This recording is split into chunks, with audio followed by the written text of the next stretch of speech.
Are you training for that fall race during the summer months? It's like the dog days of summer now. And if you want to know how to stay hydrated so you can feel good about all those hot, super sweaty runs, then that is what you're going to learn about today. Welcome to episode 237 on the Healthy Runner podcast, where we help you get stronger, run faster, and enjoy lifelong injury-free running. Today I have with me Brooke Czarnecki, registered dietitian, nutritionist, host of the Actively Fueled podcast, and our resident registered dietitian for our Spark Healthy Runner team, who is going to answer your listener submitted questions with regard to hydration and electrolytes for summer running. Brooke, what's going on? How you doing today? Hi, Duane. I'm doing great. Always excited to chat with you. It's like I heard Duane's voice through my headphones, and I'm like so excited to talk. That's awesome. Yeah, thank you so much for coming back on the show. Everyone always loves your episodes, and all the knowledge and wisdom that you bring.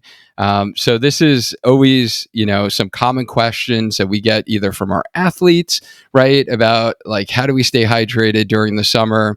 And I'm just excited to kind of answer some of the questions that our listeners actually had about this topic. So for our new listeners who are here and haven't heard the other 8 episodes that you've been on the podcast, can you tell our new listeners who you are and what you do?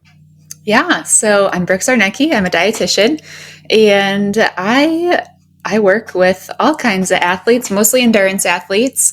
Training for a race. I also work with individuals who are in active eating disorder recovery or those struggling with disordered eating and want a healthy relationship with food. I am also a mom. I'm a military spouse, and we're currently located in Kentucky. So I am a trail runner at heart also. And, so I'm always trying to find new trails and new races. But lately I've been having to stick to the roads, but that's okay. But I am excited just to dive into hydration today and get all those questions answered, because it's a very nuanced topic. So I'm happy to be here. Yeah, well, thank you for sharing that. And I'm sure as you get back into your running journey, post-baby, you definitely have a new perspective for those new moms out there and the moms who are juggling, right? Like everything at home and taking care of the kids and, still trying to stay active. So yeah, thank you for sharing that. And, guys, just so you know that today's episode does come with actually a freebie download, which is our nutrition blueprint. And Brooke has actually created this amazing resource for what you really should eat as a runner.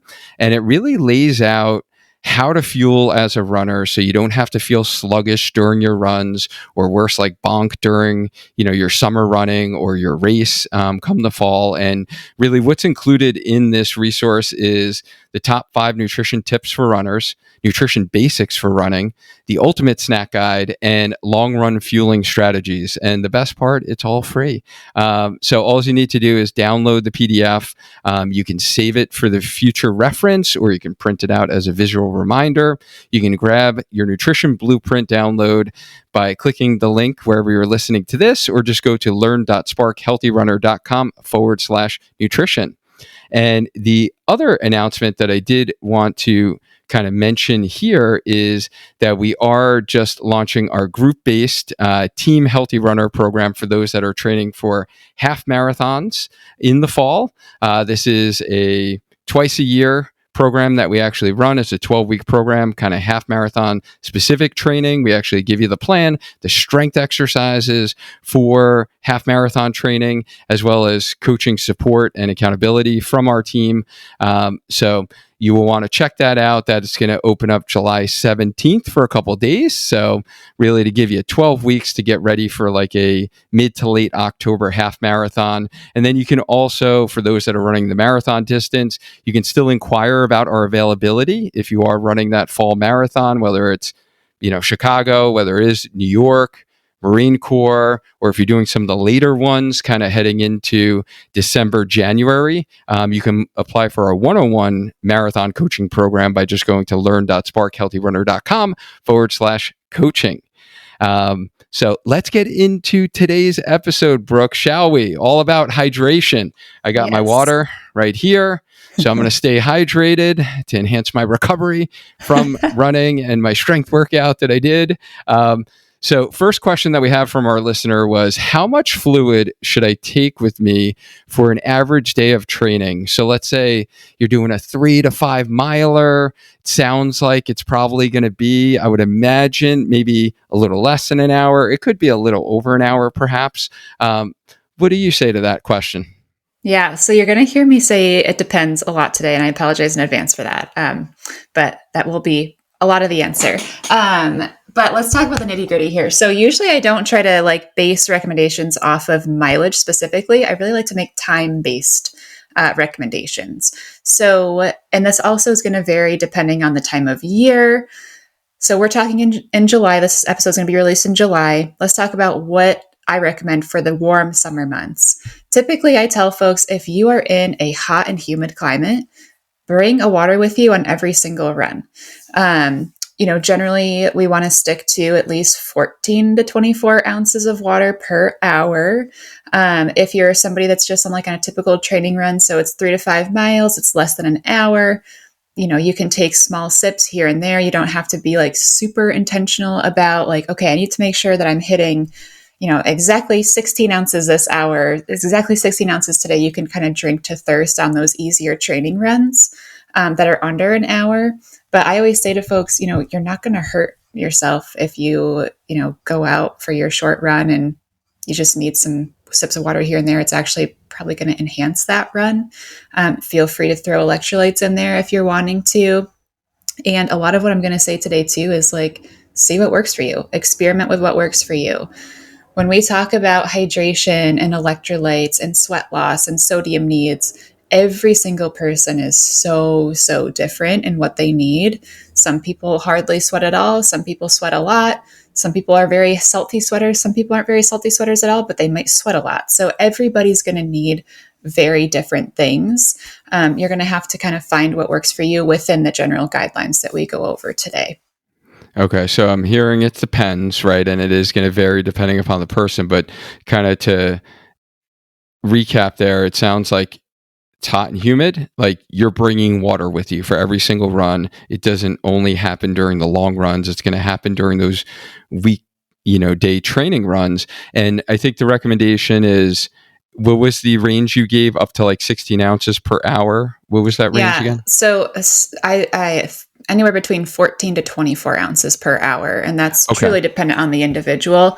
But, a great starting point is those collapsible flasks are generally between, I think, 12 and 15 ounces. So I tell people generally try to do one of those an hour if you're keeping track. That can be a really great just visual for you to say okay, I'm carrying this handheld water bottle. All this needs to be gone by the end of my hour kind of thing. Nice. Yeah, that would be the bigger ones. We just actually, last episode on the podcast, we talked with Coach Whitney about running gear, and we kind of talked about the collapsible water bottles, which are a little larger, or a larger handheld, versus some of the smaller water bottles that you'll get on the belts. Totally. And so it sounds like if you have the smaller ones, maybe take 2 with you, unless you're only going to be out there 20 or 30 minutes, maybe. Okay. Perfect. Thank you. And I know you already mentioned electrolytes, but the next question comes in, and this runner is really wondering, should I bring Gatorade or some type of electrolyte drink with me on my runs? My answer is yes. Especially if you're a runner that struggles with sloshy stomach, that oftentimes means that the water is just sitting in your stomach and your intestines. It's not actually being absorbed. And so it's just it's super uncomfortable. It's sloshing around. Add some electrolytes to that. The carbohydrates and the sodium from the electrolyte is going to help the water be absorbed into your gut, into your cells, and then, obviously hydrate you a lot better. So the reason that we use electrolytes is because we lose sodium, potassium, and magnesium through our sweat, right? So we want to replenish that and replace that as much as possible during our efforts to increase our performance. And so generally speaking, electrolytes, or water with electrolytes, specifically that have carbohydrates, are going to help you replenish those losses a lot faster, and it's going to help your performance increase as well. So before I get too carried away in like electrolyte land. Did that answer the question? Yes. So it sounds like that you should, especially if you have that feeling of a sloshy stomach. I guess maybe this person may want to know, does that depend upon the time that you're running?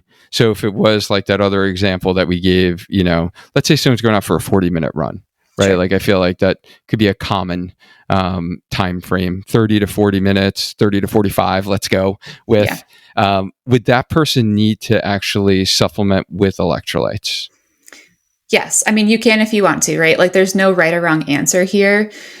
I personally carry electrolytes with me every single time I go out. And some people like to switch back and forth between electrolyte water and regular water. So if you're just going out for 40 minutes and you don't want to carry like 2 flasks with you because you have your, regular water and your electrolyte water, just choose between one of them and just see how it goes. Like, again, experiment with what works for you. So generally, I will always carry electrolytes with me, but that doesn't mean that for you, that's the best option.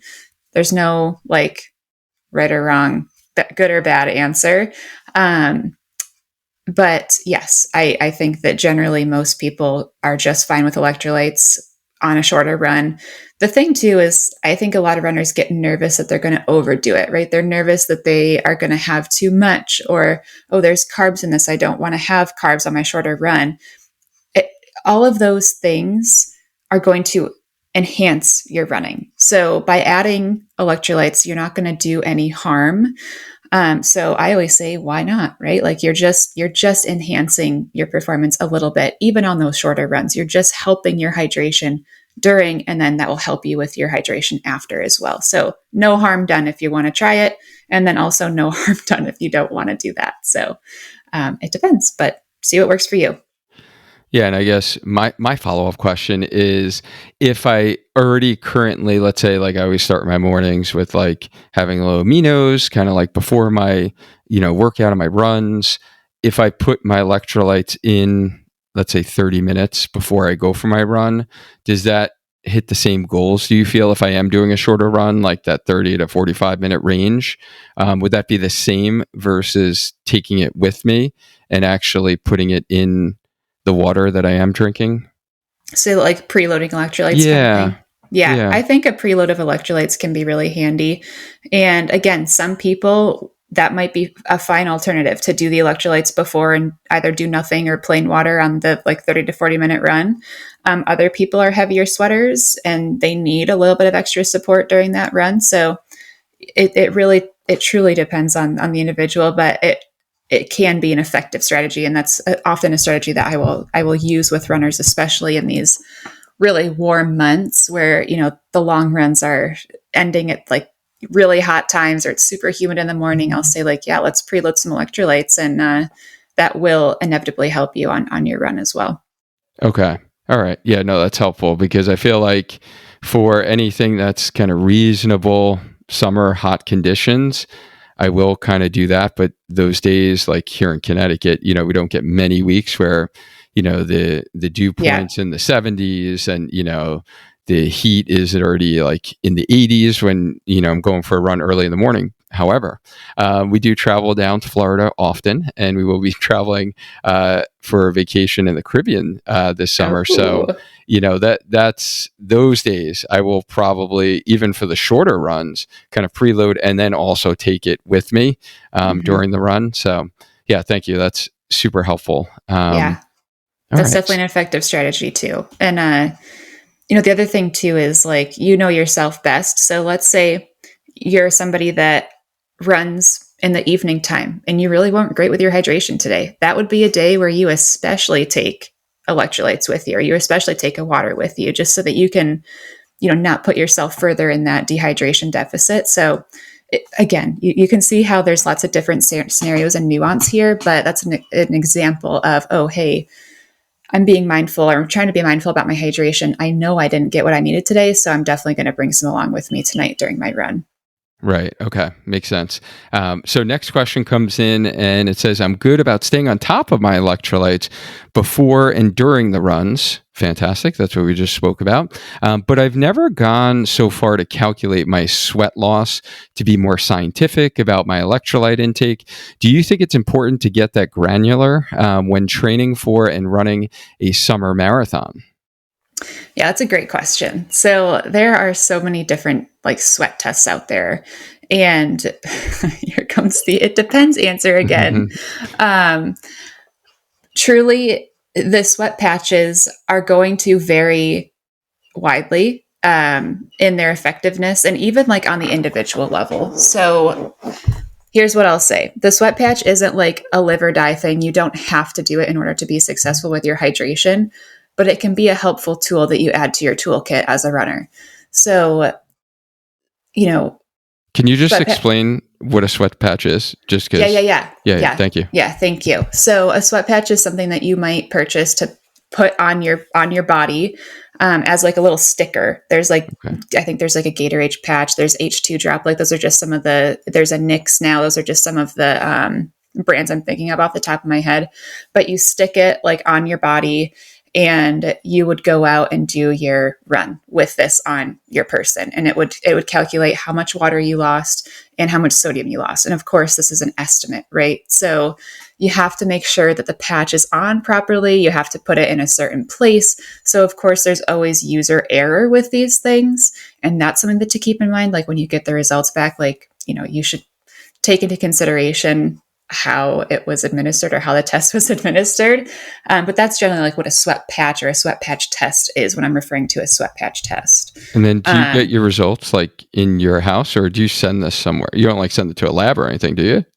I think you do. I personally have never done a sweat test before. But yeah, no, you send it out and it's like similar to like an Inside Tracker where you have like a little app and it kind of pops up and populates like what you have.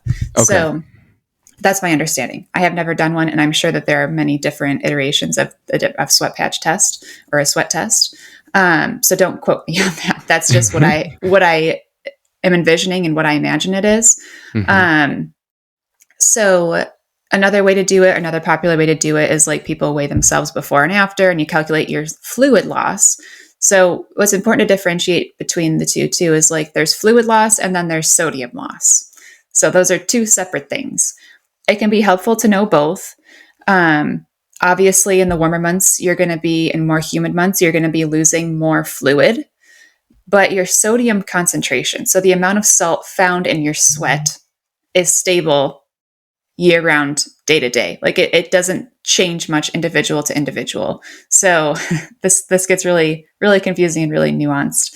But the amount of salt that you will lose, like, I guess, per drop of sweat is relatively consistent.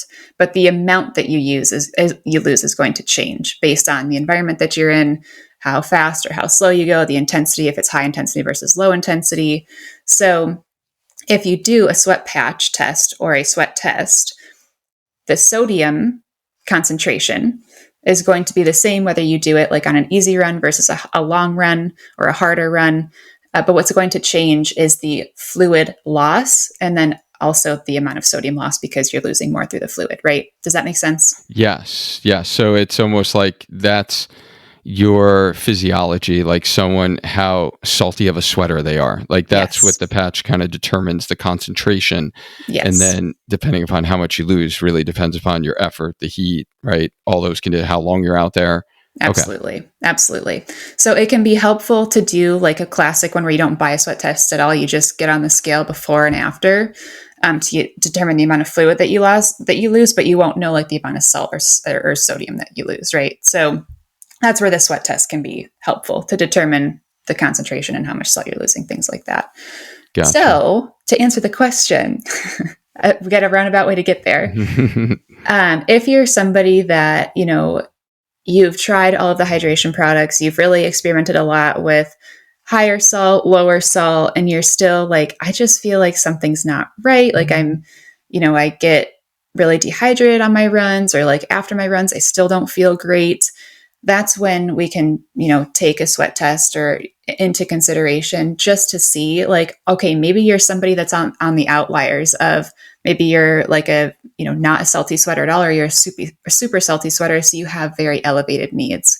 And just to give people like an idea of just how variable sweating can be person to person, per hour, depending on the individual, you could lose as little as 200 milligrams of sodium per hour and up to 2,000 milligrams of sodium per hour. So it's Wow.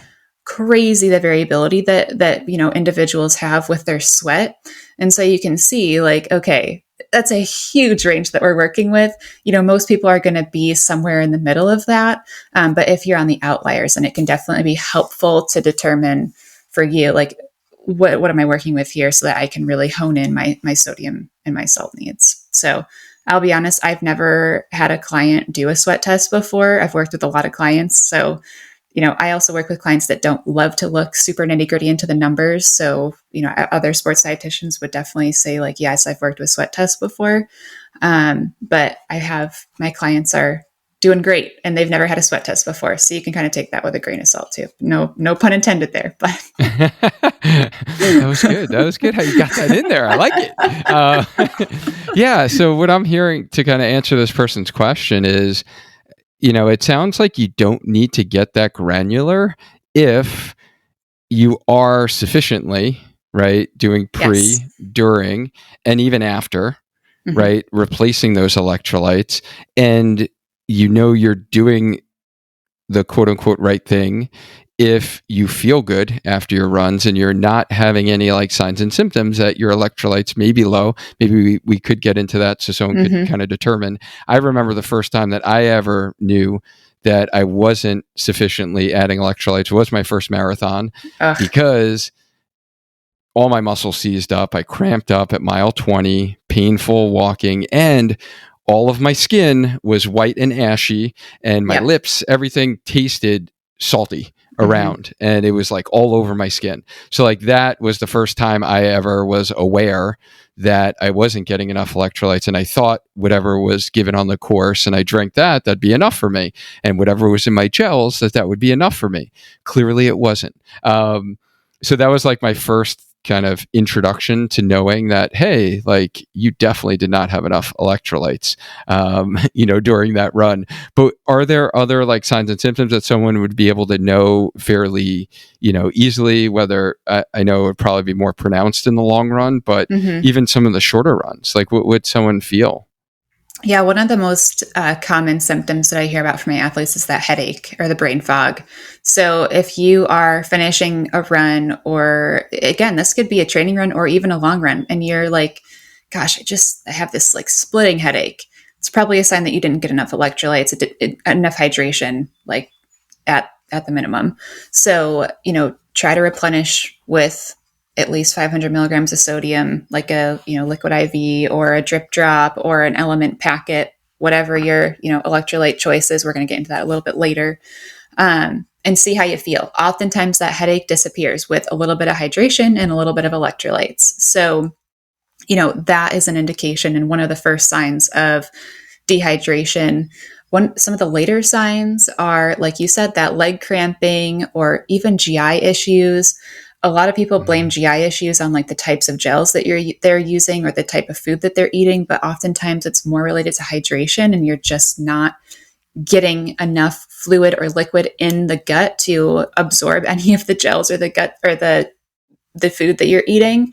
So GI issues are definitely a sign of dehydration. Again, early or late signs. Some people get it earlier, some people get it later. Vomiting is a serious sign of dehydration, and probably like time to go to the aid tent or, get support on the course. Like we don't want to be vomiting.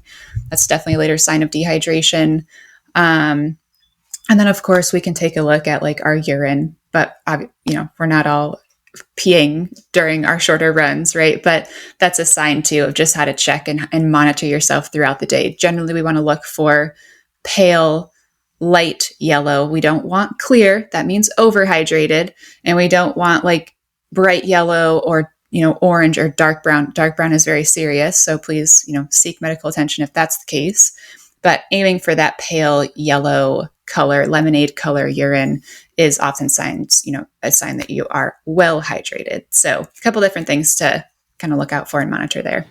Super helpful. Thank you for sharing that. And yeah, I can speak to personal experience on like two of those fronts. From once I actually started sufficiently adding electrolytes, and I've never gone as granular, going back to the, really, I guess we're still on the same question, getting the sweat test.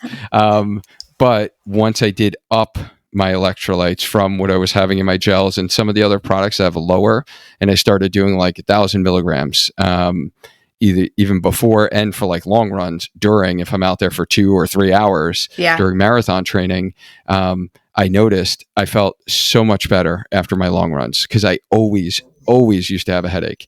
And I hear that common in my athletes. I know many people have that and they think it's just like normal to have that. Like, I'm just tired. Yeah. Right. Or they just think it was it's summer, or marathon training. And it's typical, like during marathon training, the long runs, you should have a headache or you should be zonked and have like no energy. And I shared this with my episode with Coach Lou, that we talked about like summer marathon training, that, once I kind of made that change, what a world of a difference, honestly. So thank you for sharing that. And the other thing you mentioned, the P test, and it still amazes me, even though how much I hydrate, like how much effort you exert and how much you lose in a race effort when you're at race effort versus your training runs. Even the training runs, if you're doing any speed work, it's nothing like the race. And no matter how much I prehydrate, during the race hydrate, electrolytes, it's like amazing to me that like the first couple of P's after a race, it's like a darker yellow. And but it's a nice reminder. And I'm mentioning that because then I know, okay, Duane, you got to keep hydrating. We still got to do electrolytes. We still have to make sure, because that's going to help really facilitate the recovery that we need in our bodies, based upon the effort level. Totally. I have a question for you too, just out of personal experience. This is something I hear from my athletes. Did the like level of salt that you experienced like on your body afterwards, did that change when you started hydrating better? Oh yeah, absolutely. Yeah, like less salty, right? Yes. Oh yeah. Isn't that crazy? Yeah. A lot of my athletes will say that. I really haven't had that at all. I did have it for this latest half marathon a little bit at the end, because Coach Latoya mentioned to me, it was like kind of on, under my chin or something. It was like a little white, but it wasn't all over my body. But yeah, absolutely. And I think that can be really good test for yourself too. Like if if you're somebody that's like, oh my gosh, I come back and my hydration pack is like covered in salt, oftentimes that means that we probably didn't get enough hydration and electrolytes in our body. So that's a good way to be able to tell too. Obviously we're going by feel first, but physical signs too of like, hey, I didn't have, that crater of salt on my forehead when I ended today. So. Right. And it kind of goes back to I talked about with Whitney with the running gear too, is we talked about hydration packs, but we didn't talk about, like covered in salt doesn't mean like you're going to see salt on it, but you're going to see like these white stainings, right? Mm-hmm. That you sweat. Obviously you're going to see it's wet, it's sweaty, but if you see like white stainings on your hydration pack, then that's definitely a sign that you are losing a little too much salt. And then the other thing too, is we talked about like the little chapstick trick over the eyebrows to prevent sweat from getting in the eyes. But if you do wind up getting sweat in your eyes normally and it stings like, a mother, like, and that's a sign, right? That you would have excessive salt in your sweat. Absolutely. Yeah. Okay. All right. Shall we get to the next question? Because I feel like we probably spent like 20 or 30 minutes on that. But all right. So how do I know that I'm replacing my electrolytes sufficiently after a long sweaty run? So the first one was kind of talking about more of those kind of shorter, or the last two questions. Now let's talk like the long sweaty run. You're out there 2, maybe 3 hours in the summertime, your marathon training, your half marathon training. It's a long sweaty run. Yeah. I mean, similar to what we've already talked about, right? Like monitoring that headache. Are you getting those just like debilitating headaches. And a lot of people tell me I get migraines after, and then we start, hydrating properly and getting electrolyte replacement, and their migraines go away. So if you're somebody that's like, I've just always struggled with that, try to do more electrolytes, like be aggressive with the electrolytes. So headache is the biggest one. And then, again, we're talking about after. So no headache. And then energy levels, of course, you're going to be like a little bit fatigued because you just ran for 2 to 3 hours, but you shouldn't feel like you're totally done for the day, where you have to just like chill out on the couch for 3 hours or take a 2-hour nap and, replenish, and just your body is just like resetting, right? You should be able to go throughout your day. Again, if you're properly training, this is not like I went from 0 miles to 15 miles in one day. So you shouldn't feel like you have to be laid out on the couch all day after your long runs. And then, of course, the pee test. So are you peeing? First of all, right? Because some days life gets away from us, and it's been like, oh, wow, I haven't peed since my run this morning, and it's like 3 or 4 p.m., right? Like that's a sign your body's really needing some fluids. And then, of course, looking at the color of your urine as well, and doing that route. Those are probably the biggest signs of if you're properly hydrated after. Perfect. Yeah, that was a great summary of pretty much what we had just mentioned there. So let's go to the next question of, what is your favorite electrolyte supplement? Do you have a brand that you can recommend? Yes. So I have tried lots of different brands. I generally like to find things that don't have stevia or don't have artificial sweeteners like sugar alcohols. And the reason being, it's not just because I'm avoiding them. The reason being is it can cause some GI distress in some athletes. So you will find now that I feel like stevia, I have a thing with stevia. I've got a little shtick with stevia. I'd like to talk to stevia. Can we not put stevia in everything, please? This is like my thing. A lot of athletes have issues with it, and you'll see that a lot of products have them out on the market now because they can market it as 0 sugar. And as we know, added sugar marketing companies are trying to go away with it. And so to get things to be sweet, they add stevia instead of adding real sugar. So I am a fan of using like real sugar in your products. I don't like to do the sugar alcohols or the stevias, and sugar alcohols are things that end in the TOLs, so sorbitols or mannitols.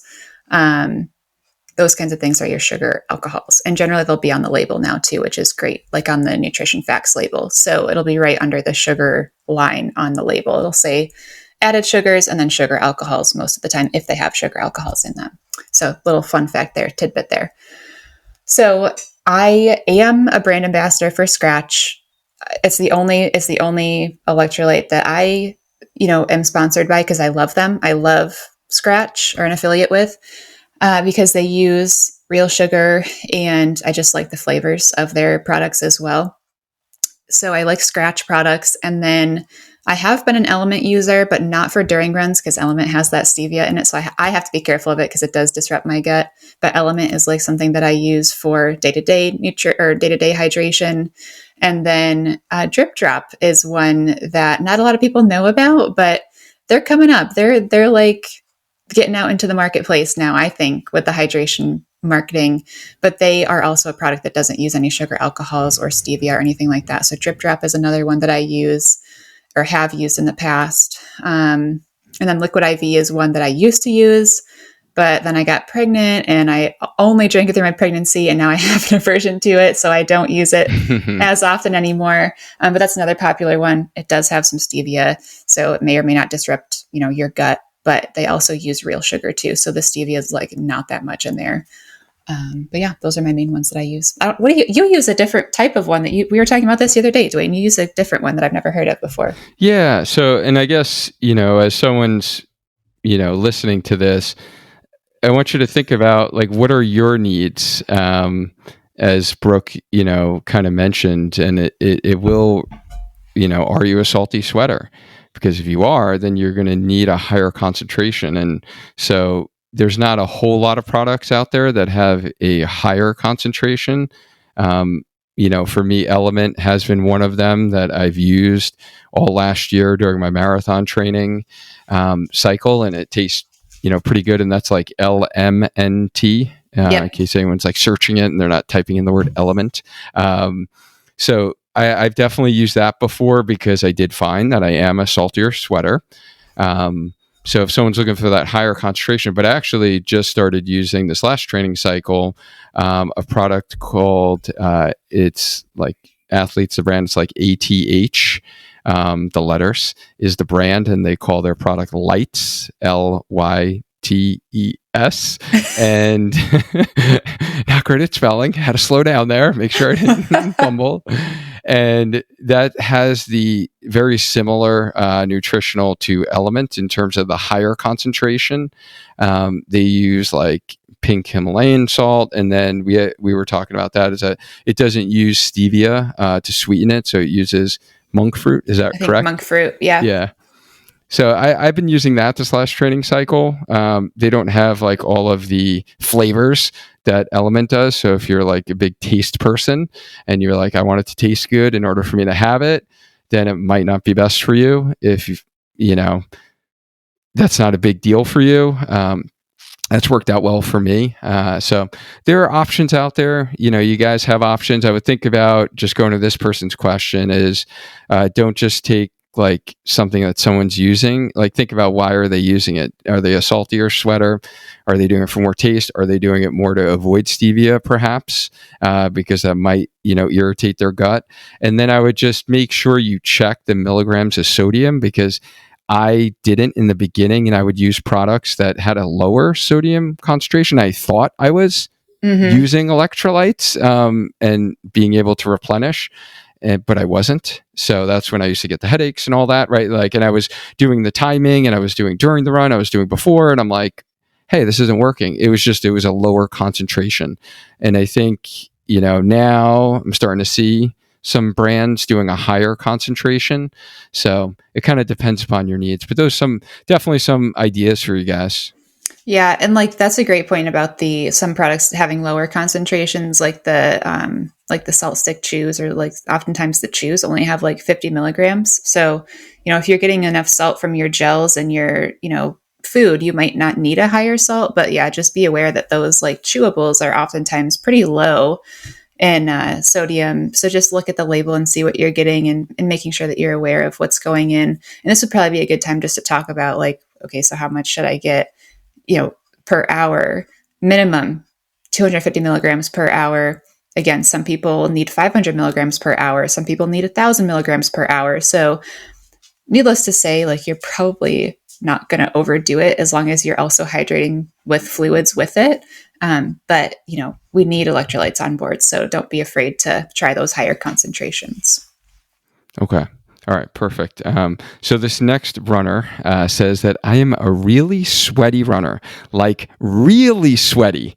And the last summer marathon I ran was so sweaty that the pinholes in my bib ripped, and my bib was hanging on by only one safety pin at the finish.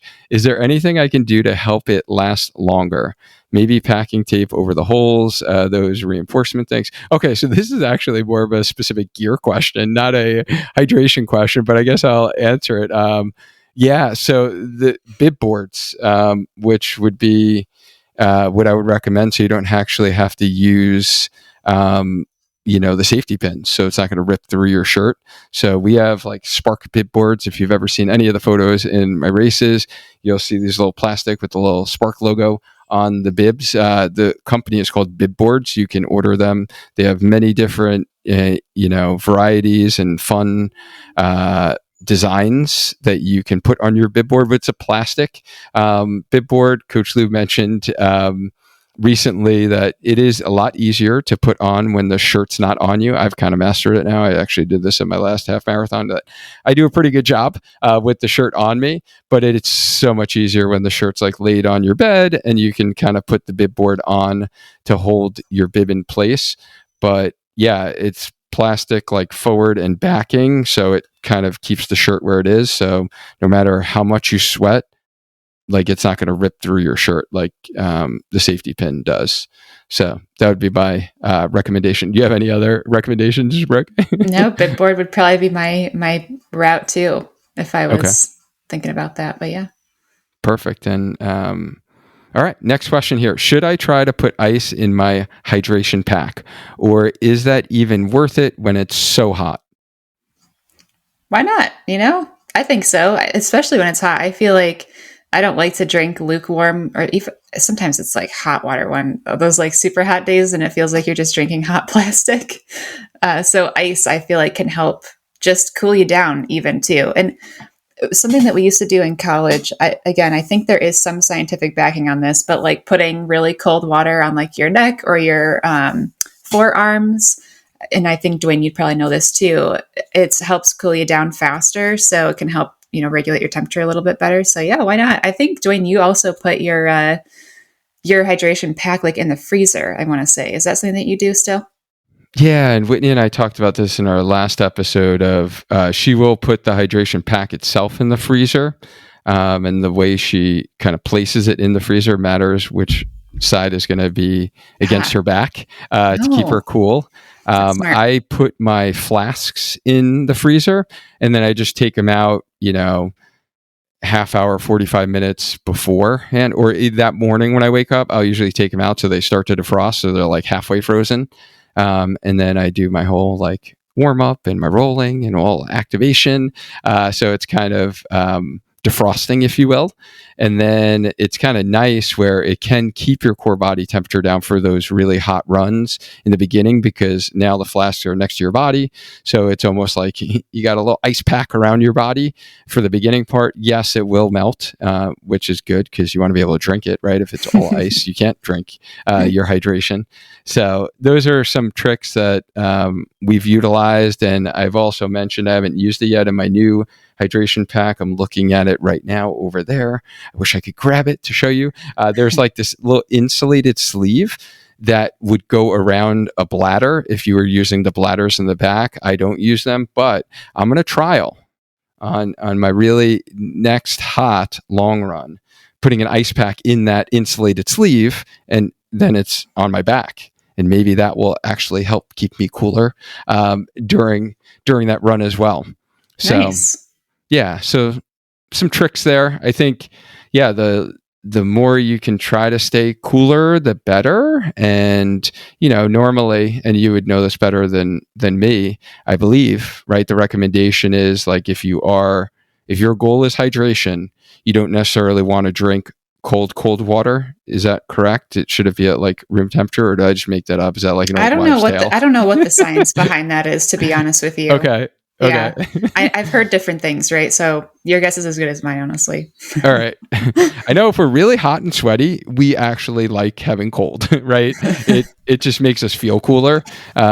But yeah, that's one thing. So it would be interesting to see if that's actually true or fact. And if you know the answer to that question, like shoot me a DM on Instagram at Spark Healthy Runner. Let me know if that is actually any scientific basis behind that recommendation.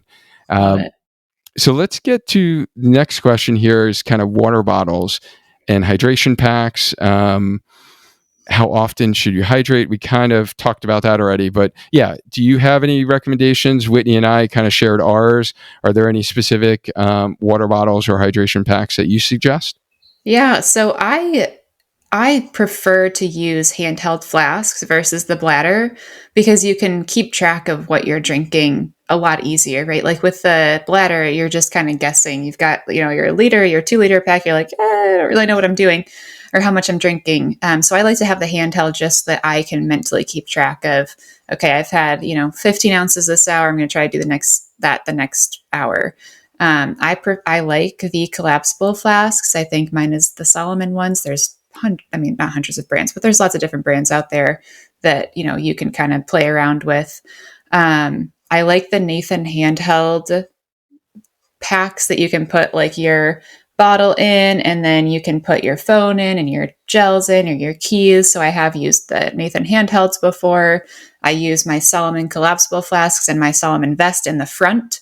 And then I use my back, like where the bladder would be, for like, I'm I'm the safety queen. So I'll have, my Band-Aids and my Neosporin back there, like just in case somebody gets hurt or I get hurt.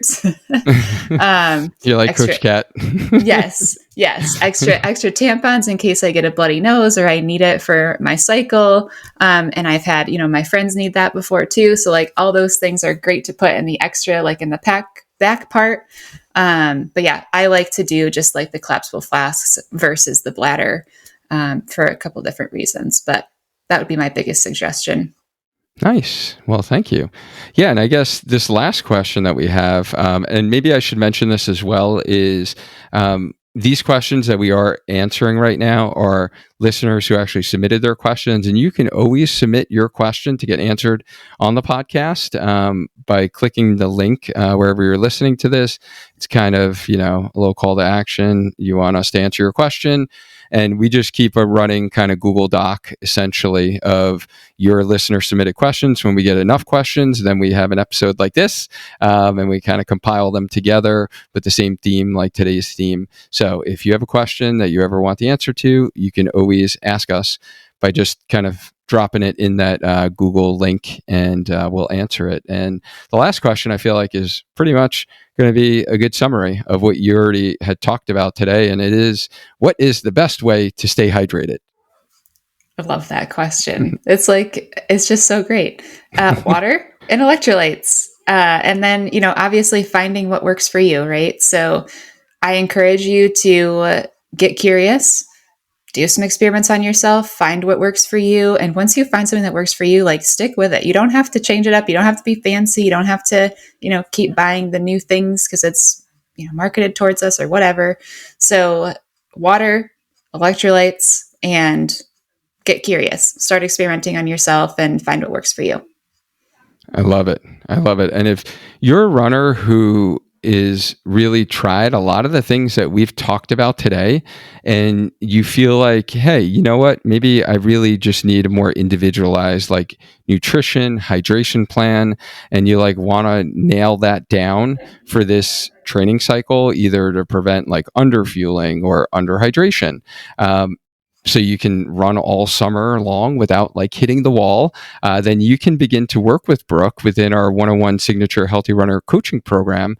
And if you have listened to episode 211 on the Healthy Runner podcast, then you heard one of the many clients Brooke and I have shared together and have collaborated in combining kind of like an injury recovery standpoint with strength training for running, run coaching, and Brooke's nutrition expertise that you saw highlighted during this episode. And Rachel just shared her story of how she went from being like underfueled and an injured runner to really conquering her first marathon and getting the guidance from Brooke and myself. So if you missed that one, go back, listen to episode 211 to hear Rachel's inspirational story and to apply to work with this amazing individual that I have in front of me, Brooke, and get really the healthy runner hydration tidbits from the queen herself. Then you can learn more and simply click the link in the show notes or just go to learn.sparkhealthyrunner.com/coaching.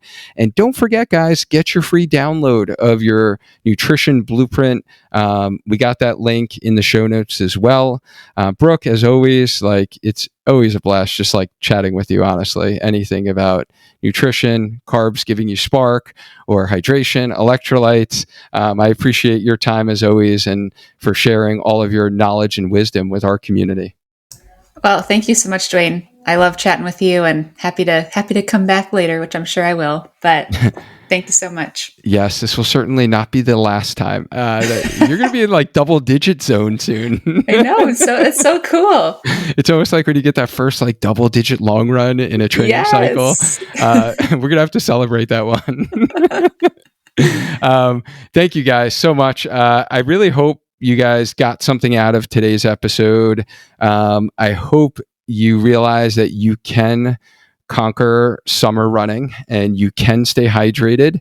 And you can actually enjoy those hot, sweaty runs without having to feel like you have a headache after, or you're totally zonked. So take a lot of the tips that we talked about today, implement them into your training.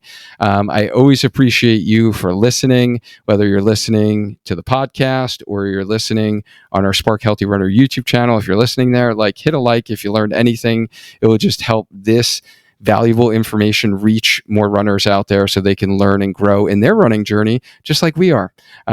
So appreciate that. And if you have a running friend who can use these tips, copy the link, shoot them a text, be like, hey, I just listened to this. This might be helpful for you during your half marathon training or during your marathon training.